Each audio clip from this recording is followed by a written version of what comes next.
over the physical features, the unit is quite portable with smooth edges, making this easy to toss around and stow away in a tight bag. The entire unit is wrapped in a very solid aluminum grille. Pressing on this yielded no flexing at all. Now there's two drivers that I can see on the front here, but there's nothing on the rear despite again being wrapped all the way around in aluminum, and no sound comes out the rear just to clear that up. Now on the bottom and the top is a matte finish which looks simple yet classy.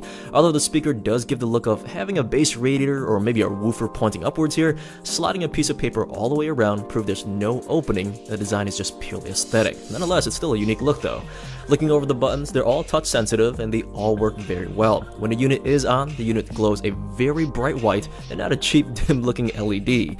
The top left is your mode selector to enable Bluetooth, switch to the 3.5mm physical cord, or use a micro SD card slot, which I'll show you later. Now the right is pause and play with disconnecting the speaker if you use this as a speaker phone. And the bottom two are for skipping songs left and right, and that blue ring in the middle here is also touch sensitive. It's a volume dial which works perfectly fine. Just rotate your finger here.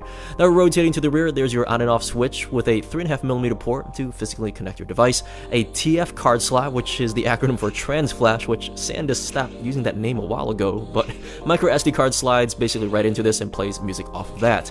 And last is a micro USB port for charging the device. Now there's no wall adapter, so you do have to use an existing USB port like on a computer or maybe a power bank. And last, there is a tiny LED under that indicates if the unit is being charged or basically if it's full. Now one issue, the light is very small. When the cord is plugged in, it does block the light, so checking it, it's somewhat of a slight nuisance though. Now regarding battery life, the soundbox is claiming up to 12 hours of battery life in general.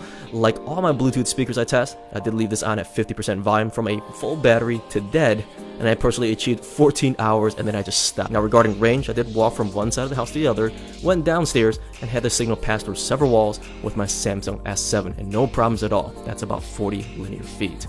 So other than that, the speaker doesn't have all the bells and whistles like NFC or being waterproof or offering bass boost, but the build quality and the aesthetics so far I'm really enjoying.